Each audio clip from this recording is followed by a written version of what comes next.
Good morning student. हम Lamarckism के ऊपर बात कर रहे थे। पार्ट 1 में हमने उसके मूल अवधारणा के ऊपर चर्चा कर रहे थे। अब हम बात करेंगे क्या क्या एग्जाम्पल्स उसने यूज़ करके अपनी थ्योरीज़ को उसने प्रूव किया था। अब हम इसकी क्रिटिसिज्म के ऊपर बात करते हैं।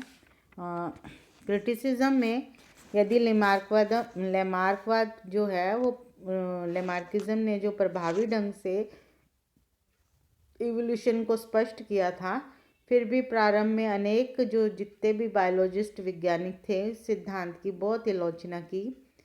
इस सिद्धांत के चारों मुख्य जो हमने अवधारणाओं को जो एक एक करके हमने विश्लेषण करते हैं, जो 4 मूल अवधारणाएं दी थी उसी का विश्लेषण करेंगे। कौन कौन सी अवधारणाएं थी हमने देखा था। Internal vital force, use of organs, effect of environment and new needs और इनहेरिटेंस ऑफ एक्वायर्ड करेक्टर। इसका हमने डिटेल में जो है पार्ट 1 में पढ़ा था। अब इसमें क्यों इतनी आलोचना हुई इसकी चारों की, इसके बारे में हम एक एक करके चर्चा करें। तो प्रथम जो अवधारणा थी अंगों के स्वयं के आकार बढ़ने की प्रवृत्ति का नियम।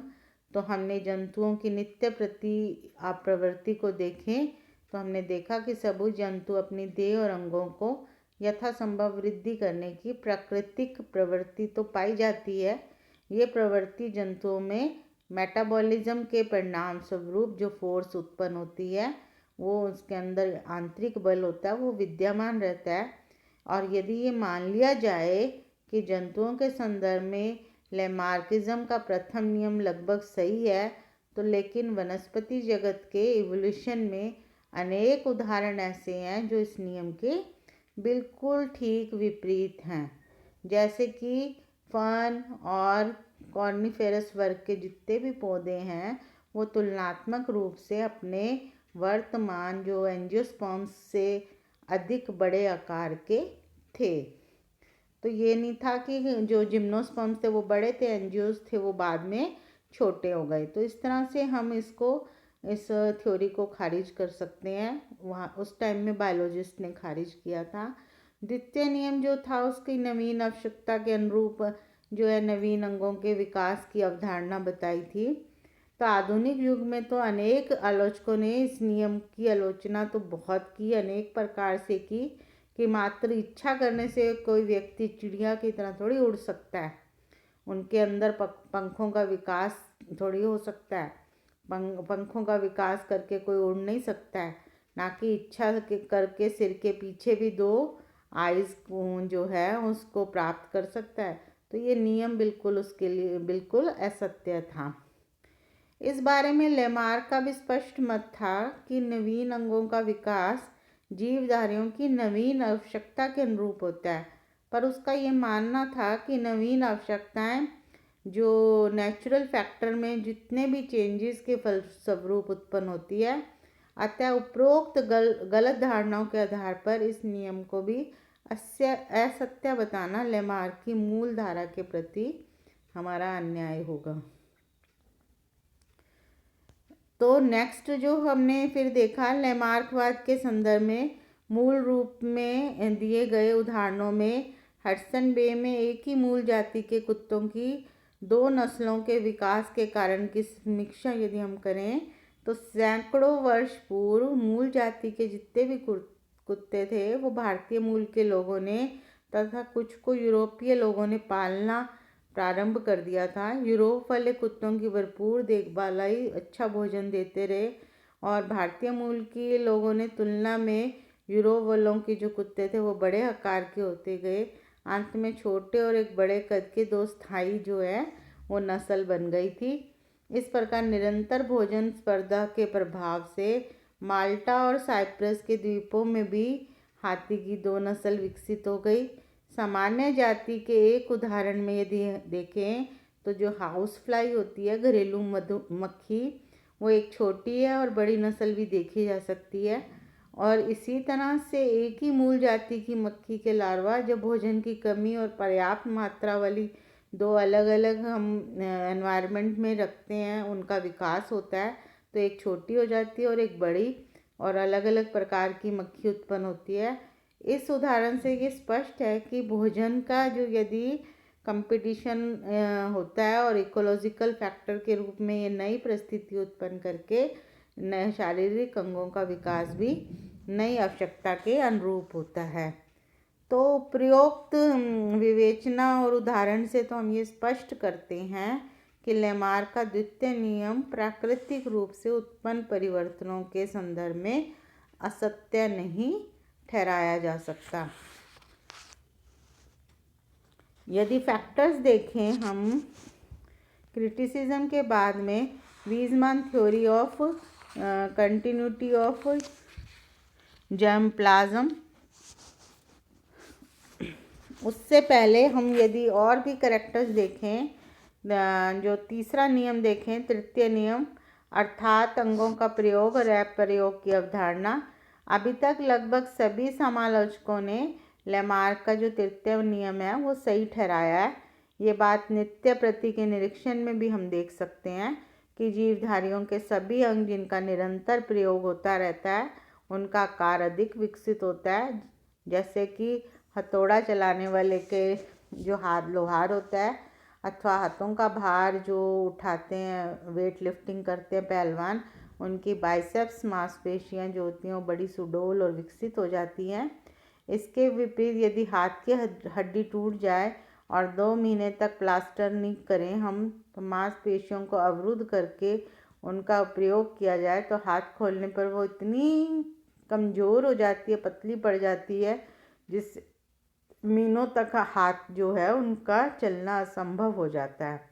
तो इस तरह से यूज़ और डिसयूज़ भी ऑर्गन्स का करने पर वो है वो उसी के हिसाब या जो है वो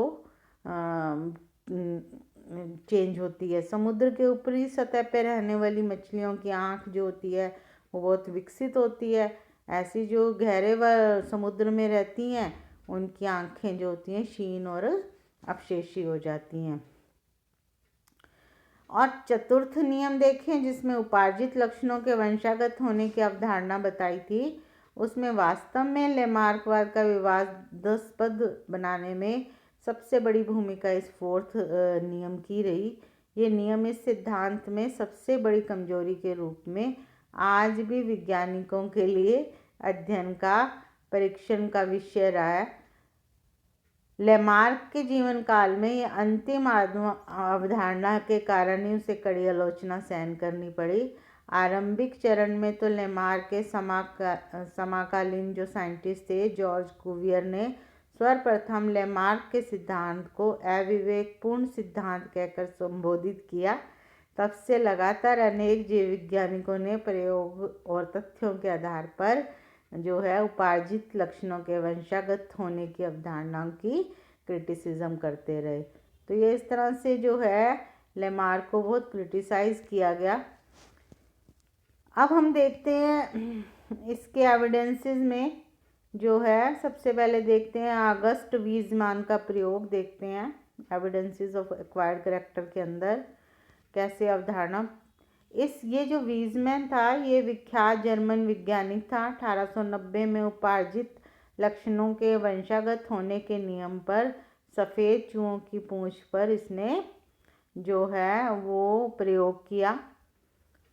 उन्होंने लगातार 5 पीढ़ियों तक चूहों की पूंछ काटकर 901 चूहे उत्पन्न कराए, परंतु परीक्षण में क्या देखा या निरीक्षण करने पर यह पाया कि अगली पीढ़ी दर पीढ़ी चूहों की पूंछ पर काटने का कोई प्रभाव नहीं पड़ा और सभी 901 चूहों की पूंछ अपने माता पिता और पुरखों के समान साधारण लंबाई और मोटाई वाली होती थी।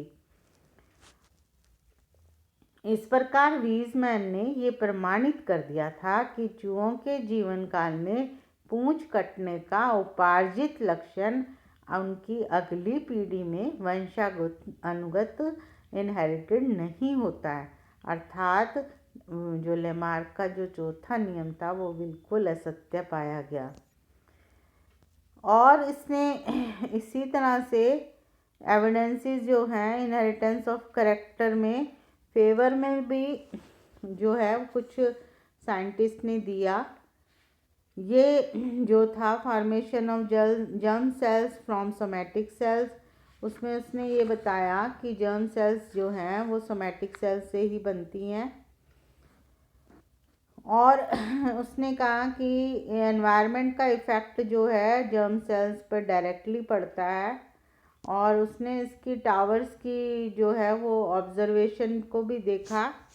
उसने बताया कि आलू पोटैटो जो है बीटल नामक कीट की युवा अवस्थाओं को नमी या ताप की उच्चतम सीमा में रखें तो इनकी संरचना में बहुत ही विशिष्ट परिवर्तन हो जाता है, जो संभवतः जो प्रोटोप्लाज्म के जीन्स को भी प्रभावित करता है या जर्म प्लाज्म के जीन्स को भी प्रभावित करता है, तथा इनका स्थानांतरण अगली पीढ़ी में भी हो जाता है। तो ये कुछ फेवर में दिया टावर ने आलू के बारे में, पोटैटो बीटल के बारे में। और यदि हम देखें तो रेडिएशन का भी देखा उसने। अनेक वैज्ञानिकों ने जो है कॉस्मिक किरणों द्वारा जंतुओं के कृत्रिम कायिक परिवर्तन उत्पन्न किए, और इनका प्रभाव भी आगामी या नेक्स्ट जनरेशन में उसने देखा और पाया। और भी उसने देखे। समनर ने क्या देखा, सफ़ेद चूहों पे प्रयोग किया और बताया यदि चूहों को उच्च तापक्रम में या हाई टेम्परेचर में पाला जाए तो सामान्य चूहों की अपेक्षा शारीरिक लंबाई, पूंछ की लंबाई, पिन्ना की लंबाई, ईयर पिन्ना की लंबाई और पोस्टीरियर फीट जो होते हैं, पोस्टीरियर लिम्ब की लंबाई भी अधिक होती है, और ये अगली पीढ़ी दर पीढ़ी संतानों में भी स्थानांतरित हो जाती है। तो इस तरह से कुछ फेवर में भी थे। और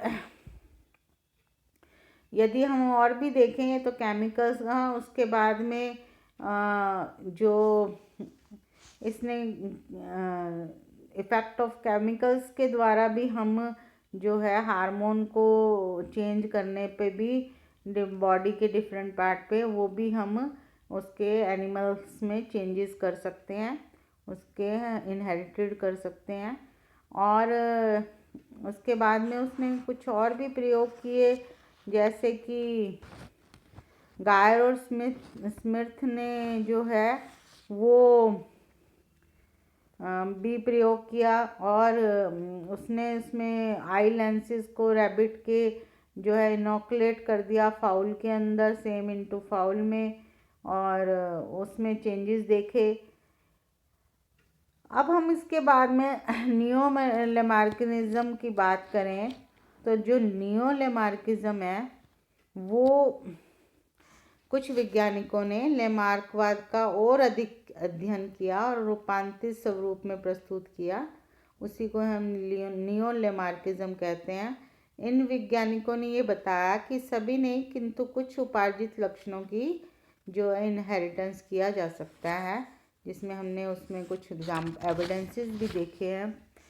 जो वातावरणीय कारकों से जंतुओं के जन्म द्रव्य में जीन्स को प्रभावित करते हैं और निश्चय वंशगत संतानों में वो अपने लक्षणों को प्रदर्शित भी कर सकते हैं। अनेक जो नव लेमार्कवादी वैज्ञानिक थे, जिसमें मुख्यतः क्या था, मैकडॉगल और Guyer Smith, Paul Kammerer, F B. Sumner, ग्रिथ Detlefsen, Brown Sequard, Harvard, Dall, Packard, Nageli, Haeckel, Gadow, ये सब न्यू लेमार्किज्म के साइंटिस्ट रहे हैं।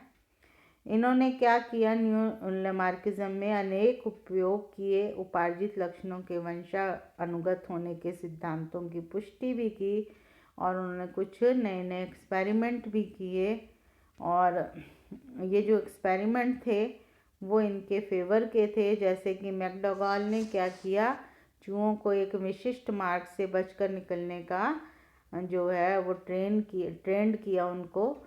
और इन प्रयोग से उसने क्या किया, वाटर टैंक के में 2 मार्ग बनाए, और पहले मार्ग में प्रकाश और दूसरे में अंधेरा कर दिया। प्रकाशित मार्ग में जो है इलेक्ट्रिकल फ्लो किया, इलेक्ट्रिक का फ्लो कारण प्रवेश करने वाले चूहों को हमेशा शॉक लगता था, जिसमें लाइट थी, लाइट वाले मार्ग में परंतु जो चूहों को झटका लगने पर वो सुरक्षित जो है वो डार्क मार्ग की ओर से निकलते थे।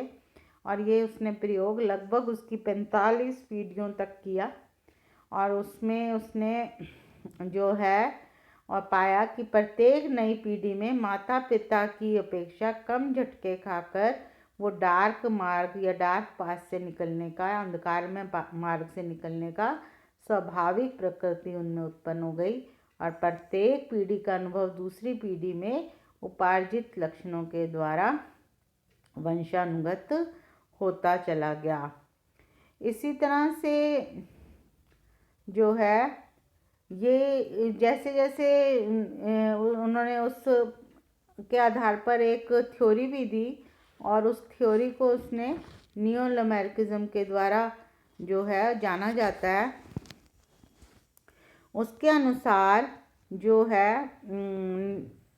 जो लैमार्कवाद के ताबूत में जो है थ्योरी ऑफ कंटिन्यूटी ऑफ जो जर्मप्लाज्म है वीजमान का, वो एक ताबूत में खील ठोकने का कार्य किया उसने और उसने कहा कि जनन क्रिया में युग्मकों के माध्यम से ही जनन द्रव्य एक पीढ़ी से दूसरी पीढ़ी में स्थानांतरित होता है, ना कि कायिक द्रव्य के द्वारा।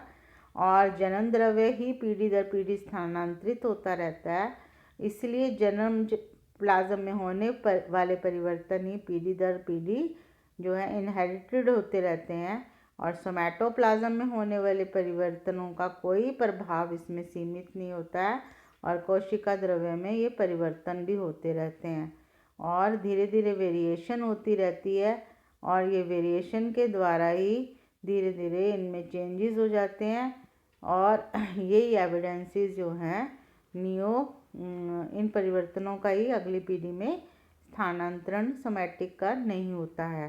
तो ये इसने कुछ उदाहरण के द्वारा थ्योरीज और एविडेंसेस के द्वारा इसको अपने फेवर में नियो लैमार्किज्म ने लैमार्किज्म का फेवर किया और इसी के साथ आज का हमारा लैमार्कवाद ख़त्म होता है और थैंक यू सो मच।